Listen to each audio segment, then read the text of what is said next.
দর্শক, নির্বাচনের বেসরকারি ফলাফল জানাতে ঢাকার রিটার্নিং কর্মকর্তার কার্যালয়ে আছেন সহকর্মী শাহাদাত নিশাত। সরাসরি যুক্ত হচ্ছে তার সাথে।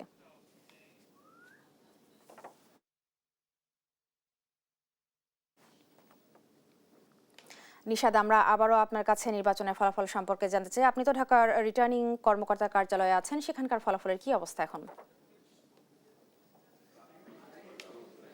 অবশেষে সেই মাহিন যখন চলে এসছে, আর মাত্র অল্প কয়েকটি, মাত্র 12টি আসনের ফলাফল বাকি পুরো বাংলাদেশ জুড়ে, এবং ঢাকা রিটার্নিং কর্মকর্তার যে কার্যালয়টি রয়েছে সেখানে আর মাত্র একটি আসনের ফলাফল বাকি রয়েছে, ঢাকা 10 আসন।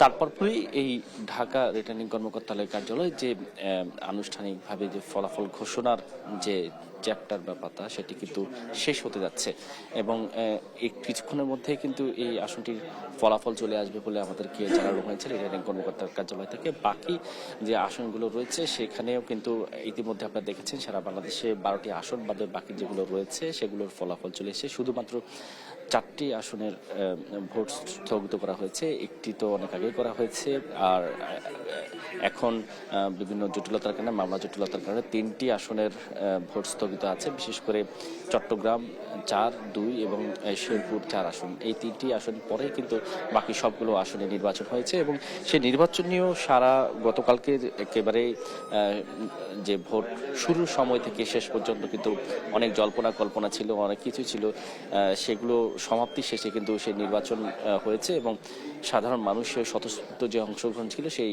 অংশগ্রহণের মাধ্যমে কিন্তু এই নির্বাচন অনুষ্ঠিত হয়েছে। আপনারা জানেন যে এই নির্বাচনকে যে ফলাফলগুলো ঢাকা রিটার্নিং কর্মকর্তার কার্যালয় থেকে আমরা সেগুলো একটু আপনাদেরকে জানাবো। কিছুক্ষণ আগে যেটি হয়েছিল, অর্থাৎ 3টি ছিল বাকি, তার মধ্যে ঢাকা যে 12 এবং 16 দুটি ফলাফল দিয়েছিল, তো সেগুলোর ফলাফল আমরা আপনাদেরকে জানিয়েছি। এখন পর্যন্ত এখানে ঢাকা 4 থেকে শুরু করে ঢাকা 10 আসন, এরপরে 12, 16 এবং 17 এবং 18 আসন, এই কয়েকটি আসনের ফলাফল এখান থেকে ঘোষণা করা হয়েছিল, এবং আর যে একটি আসন রয়েছে সেটি মূলত পরবর্তীতে ঘোষণা করা হবে, কিছুক্ষণের মধ্যে ঘোষণা করা হবে। আমরা যদি একটু আপনাদেরকে জানানোর চেষ্টা করি, এখানে সবশেষ যে দুটি আসনের ফলাফল ঘোষণা করা হয়েছিল, ঢাকা 12 এবং 16।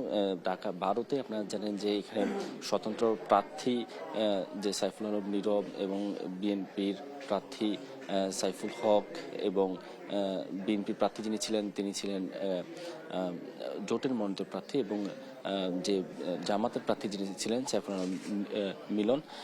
তো 3 জনের মধ্যেই কিন্তু একেবারে এক ধরনের হাড্ডাহাড্ডি লড়াই হয়েছিল। সেই লড়াইয়ে অবশেষ সমাপ্তি হয়েছে, এবং সেই লড়াই কিন্তু যে জামাতের মনোনীত যিনি প্রার্থী ছিলেন তিনি কিন্তু দাঁড়িপাল্লা প্রতীক নিয়ে 53,773 ভোট নিয়ে বিজয়ী হয়েছেন। এবং আরেকটি যে আসলে ফলাফল ছিল ঢাকা 16, সেই আসনটিতেও আমরা দেখেছি সেখানে জামায়াতের প্রার্থী যিনি রয়েছেন দাঁড়িপাল্লা প্রতীক নিয়ে আব্দুল বাতেন, তিনি 88,828 ভোট পেয়ে বিজয়ী হয়েছেন, যেখানে নিকটতম প্রতিদ্বন্দ্বী অর্থাৎ বিএনপি মনোনীত প্রার্থী যিনি ছিলেন আমিনুল হক, তিনি ভোট পেয়েছিলেন মোট সেখানে 85,467 ভোট।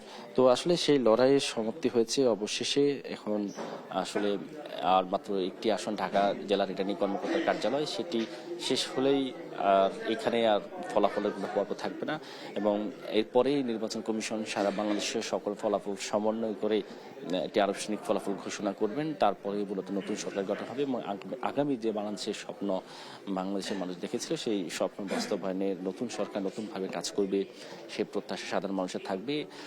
সবশেষ তথ্য অনুযায়ী এখন পর্যন্ত ঢাকা রিটার্নিং কর্মকর্তার কার্যালয়ে আর মাত্র একটি আসন, এবং সারা বাংলাদেশে আর মাত্র 12টি আসনের ফলাফল বাকি রয়েছে। তো এই ছিল ঢাকা জেলা রিটার্নিং কর্মকর্তার কার্যালয় থেকে আমার কাছে থাকা সবশেষ খবর।